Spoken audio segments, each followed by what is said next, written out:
Let's talk about sharpening.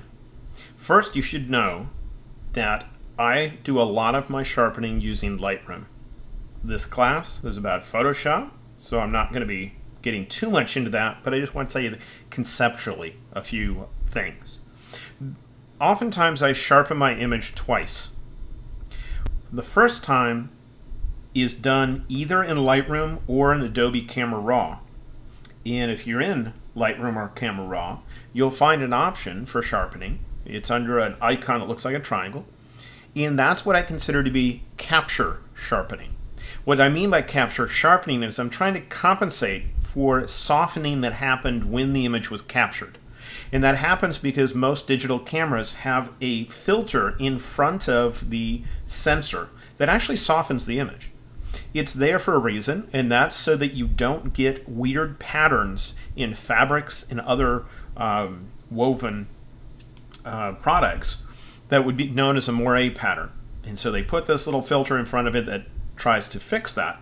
There are some high-end cameras that don't have that filter, and those cameras might get more of a moire pattern with fabrics. But if I'm going to capture my image and the camera's going to soften it a little bit, I'm going to compensate for that in Adobe Camera Raw or in Lightroom. And the default settings are usually fine, but sometimes you might want to tweak them, but not that often. Then there's output sharpening. And output sharpening is compensating for softening that's going to happen due to outputting your image, usually to a printer of some sort. But it can be to the screen because maybe you scaled it down in the process of doing that, made it a little bit softer. But first, what I want to do here is just start off conceptually about how does sharpening work. I know you're not excited about looking at this picture, but it will help us illustrate something. Know that I'm zoomed way up on this picture, and we'll use it just to illustrate how sharpening works. Then we'll look at the various settings related to sharpening. But just to show you how much I'm zoomed up on this picture, I'll add a few pixels to it, and you can see how big they look. And so if I were to paint with a big soft edge brush, you'd see it looks really pixelated. But let's look at this image when we choose to sharpen it and see what happens. I'll go to the filter menu here and come down here to sharpen. And when I get in here, we have a couple things. First off, we have shake reduction. That's if literally your camera was moving when you took the picture and you got some motion blur to it due to camera movement. This would try to get rid of that, therefore making the image look less blurry and therefore more sharp. That's why it's under the sharpen menu. Below that, we have sharpen, sharpen edges, and sharpen more. I never use any of those three. The reason I never do is because it never asks you how much sharpening you need. With any filter, if there are 3 periods after the name, it'll ask you for settings. If there are not 3 periods, then there are no settings involved. So you can think of these as being simply presets. And I ignore them because I want control. Then below that, we have the 2 main choices for sharpening within Photoshop. Unsharp mask is an old technology where that used to be all we had. Smart Sharpen has more smarts built into it. It's a more modern way of sharpening, so most of the time you'll be using Smart Sharpen. But to describe just the concept of sharpening, I'm going to use Unsharp Mask simply because there are fewer settings in there to be overwhelmed with. And therefore, with only 3 settings, it's a little easier to figure out what's happening. Then we'll go to the more sophisticated Smart Sharpen so you can get a better idea of how to really sharpen a picture. So in sharpening, there are 2 main settings that you'll find in most any feature that has to do with sharpening, and that is one called amount and the other called radius. And let's see if we can figure out what they do. I'm going to bring up the amount really high just so you can see how this image changes. And you notice where there is a transition from one brightness level to another, Photoshop is trying to exaggerate it by taking whichever side of the transition is brighter and brightening it even more. Then taking whatever side is darker and darkening it even more right where the 2 touch. Therefore, it's really adding contrast where 2 shades touch to exaggerate the difference between them. The amount slider determines how big of a contrast boost are we going to add. If I bring it way down, you're probably not even going to be able to notice it's happening. Because it's such a subtle change in brightness on each side, that you really can't see it. But as you bring it up, it will become more and more noticeable. Now I'm going to leave that up quite high so it's very noticeable. And then let's move down here to radius and see what it does. Now I'm going to bring radius up and see if you can figure out what radius does. Well, radius seems to indicate how much space we can use for that contrast change. And most of the time you want that to be a very small number, and that's because otherwise it'll be obvious. You see all these little glowy halos around things. So there is a time, though, when you can get away with a high number. I'll cover that in a moment. Now you notice here it says 1 pixel. It doesn't really mean exactly 1 pixel. It means approximately 1 pixel for the main change, and then we start blending into the surrounding image. If it used only 1 pixel or only 2 or whatever number you turned in, without it fading out into the surrounding image, it would be too obvious and you'd get jaggy edges. So there is an instance, though, when you might use a high radius. Most of the time it's really low, like between about 0.5 and 2 is like a common range. But let's take a look at when you might be able to get away with a high radius. I'm going to bring radius up really high. Let's say about that high.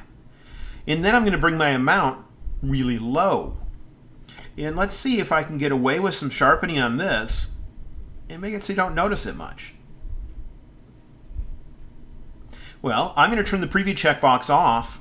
Here's before, here's after. And you do notice a shift in the image, and there's a more distinct difference in those different shades, but it's using a large amount of space. This is similar to the slider that's called clarity in Camera Raw.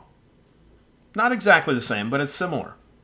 You can use it if you have an overly noisy image, because using a low radius setting is going to put little halos around every little speck of noise. Whereas if you used a high radius setting, it would kind of blend all those noise specks together when it comes to sharpening, and you would only exaggerate the real content of the image and not the tiny little specks. But the vast majority of the time, radius will be relatively low. It'll be like 0.5 to 2, maybe 2.5. And the amount will be relatively high, maybe between 100 and 200. Then, just because I know you'll ask, in Unsharp Mask, there's also a setting at the bottom called Threshold. And let's figure out what it does. Threshold is going to measure the difference in brightness between two areas. And if it's within as long as it is, how would I say it? As long as it is above the threshold, then it will get sharpened. If it's below the threshold, it will not get sharpened. When the threshold is set to 0, everything is sharpened. As I bring it up, right now, things that are only 9 shades of gray different than each other would not get sharpened. They have to be greater than that much of a difference. So down here, these two shades are more similar than the two shades up here. They're more dramatically different from each other. So if I get the radius up high enough, eventually those bottom two shades, they won't be sharpened at all.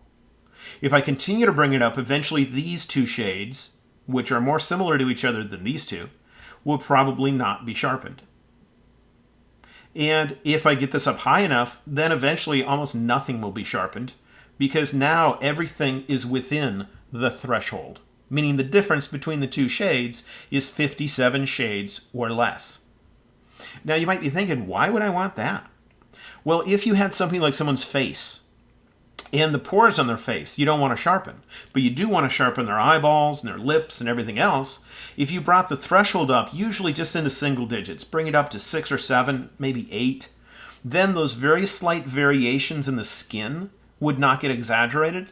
But the bigger changes, like where somebody has a mustache and the mustache touches their skin, you would still sharpen that, because the difference between the mustache and the skin is much greater than just the variation in the skin tone. So that's why threshold is often used when sharpening skin. You bring it up into single digits. All right, let's cancel there, and let's stop looking at this boring image. And we'll just pick an image to sharpen. Now, in order to see the sharpening, you should view your image at 100% view or maybe 50% view. You shouldn't be in fit in window view because sharpening happens with tiny little halos around things. And if you're zoomed all the way out so you can see your entire picture, you will barely be able to see it at all. So with this image, I'll choose Filter, Sharpen, and then I'm going to go to Smart Sharpen this time so we can see the options that are available there. It's a more modern way of sharpening. Same concepts, though, as Unsharp Mask with just a bunch of extra features added. Now, when I'm in here, this opened big for me, but the default has this being small, only taking up maybe a quarter of your screen. You can just grab the corner and pull on it to change its size, and so I like to have it pretty much fill my screen.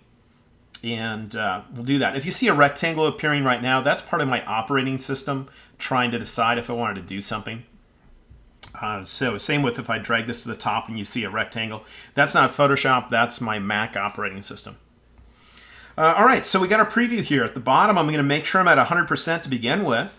And first off, we have a preview checkbox, and that's where if once I'm done sharpening this image, if I turn preview off and on, if I was looking at the image itself, I would, meaning if I move this out of the way and look at the image that's behind here, turning preview off would make it so you see the before version. Turning preview on would make it so you see the after of the image that's behind here. If you want to do the same thing for the preview that's right here, just click your mouse within it. And for as long as you have your mouse held down, you'll see the original version of your image. And then when you let go, you'll see the sharpened version. And with sharpening, it's hard to see on video because video is compressed and the compression throws away the fine details. So it might be hard for you to see the difference when I click and when I let go, but I can see it here. Then below preview, we have a preset. And if I click there, this is just where you could save a preset or load another one back in. So if you use the same settings all the time, you can load them in and save them. This will change to custom the moment I move one of these sliders because that means that the settings I'm using do not conform to any kind of preset. And right here, you'll see the same choices in general that we had in Unsharp Mask, at least the top two, amount and radius, and they work conceptually the same. Amount is how large of a contrast change do I want to make. Radius is how much space do I want to use. What's nice is here we have reduced noise because if you ever have noise, any kind of sharpening you apply is going to exaggerate that noise. So if you happen to notice that you're exaggerating noise when you sharpen your image, right there you can reduce the noise in your picture until it's no longer a problem in there. Down at the bottom, usually leave this on lens blur. If there was any motion in your picture, like your camera was moving a little bit, you could choose motion blur, but that's mainly a legacy choice. There's a better choice for that now in the modern versions of Photoshop. I think I showed it to you when we were under the filter menu. I think it was called shake reduction or something like that. So most of the time you leave that alone. So in here, we can bring up our amount and watch the image to see when does it become too obvious. Now, if you have a really high resolution screen, what's known as a retina screen, then it's going to be hard to see some of this because the pixels that make up your screen are so small. And if this is viewed on a different screen or a printer, it might be more exaggerated. So sometimes I bring it up to 200% if I have what's known as a retina screen, because then it's a little easier to see what's going on with our sharpening. I can click on the image to see before, let go to see after. And so in this case, I'm going to bring it down here so we don't get too much, because if I get up too much, this texture that's in here looks artificial. And with this image, I noticed a little bit of noise in the background. Not sure if you can see it on the video, but I might bring up my noise reduction just a bit until that noise seems to go away.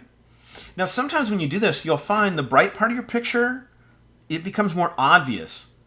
The sharpening is happening before it's obvious in the dark part. And if so, you can kind of control it separately for the bright and dark areas of your picture. And you do that in this spot here called shadows and highlights.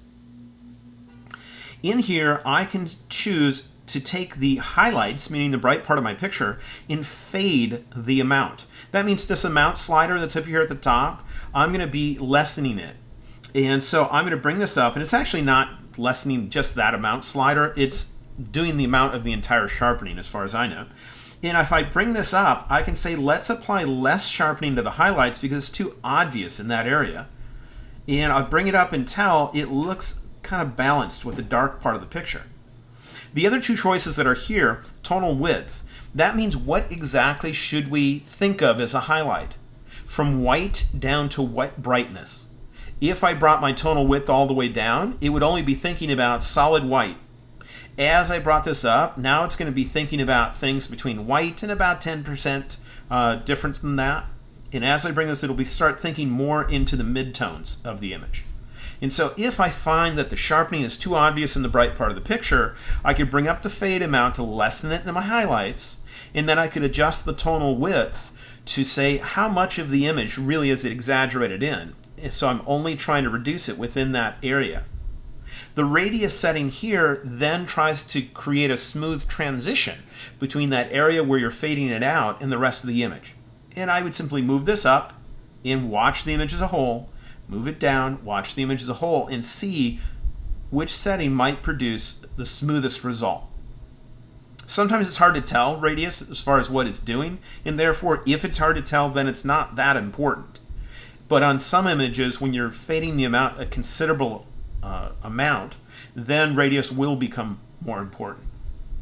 But it's mainly the highlights I find that I on occasion need to fade out. Now there are some other options in here. In the upper right there's a little gear, and if you click on it there's a choice called Use Legacy. That means use an old version of this filter before they improved it with better technology. And you'll notice there's a checkbox here called More Accurate as well. And you might think, well heck, why wouldn't you want it more accurate? Well, that's also a legacy feature. And it's funny they called it more accurate because all it means is sharpen the image twice. And it happens to look like more accurate sharpening. But that's no longer necessary when they improved this filter. But if you ever needed to reproduce the same result you got in an old version, maybe you're working on a series of images, you finished 12 of them, you have the 13th image for the series, and you need the sharpening to look the same.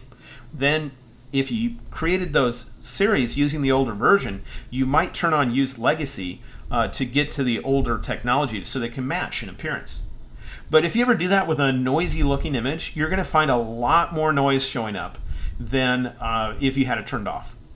But only when you have Use Legacy turned on will you have this choice called More Accurate. So I don't generally touch those things. And as far as how much sharpening you need, it's both a personal preference. Some people like their images to look crazy sharp, what I would consider to be unnaturally sharp. And other people have a tendency of barely sharpening at all because they start to notice it. But know that not all the people that look at your photographs will notice it. And so it's a personal preference with how much. The main thing is try not to do so much that any halos that are around the edges of things become obvious, where you notice them. And then look at the fine details in the image, and if they ever start to look unnatural, then back off on these settings. If you find you can barely sharpen the image at all before really fine details start looking exaggerated in an unnatural way, then here's what I'd suggest you do. Come in here and put the amount really low. Put it at 20, just as a starting point. Then bring the radius up rather high. In fact, bring it up to 20. And when I say 20, I mean about so. I don't care what the actual numbers are. But that will be a different way of sharpening the image. Then you can fine-tune both sliders to fine-tune your end result. But by doing that, by having a high radius setting, the fine details, the really small stuff, is not going to be exaggerated for the most part. And only the big things will be exaggerated. If I click on the image and let go, you'll see here's before, let go, here's after. And we do have a boost in apparent sharpness, but the really fine details, the textures within these areas, they're not jumping out. But the majority of the time, this number is going to be somewhere between about 75 and 200, and the radius will be maybe 0.5 to 2, somewhere in that range. And I have to look at the picture. Every image has a completely different amount of detail. And so some images can handle a good amount of sharpening, in others it just starts looking obvious right at the beginning, so I have to be a little more cautious about it. But hopefully that gives you some sense of how to get started with sharpening. I often do most of my sharpening in Lightroom. The first capture sharpening happens in the adjustment sliders themselves under the detail area. That same choice is available in Camera Raw.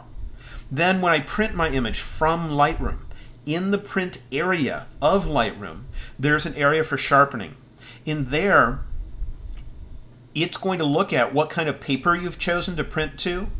It's going to look at the resolution of your image, the size of it, and all that stuff, and keep that in mind when it comes up with the sharpening settings.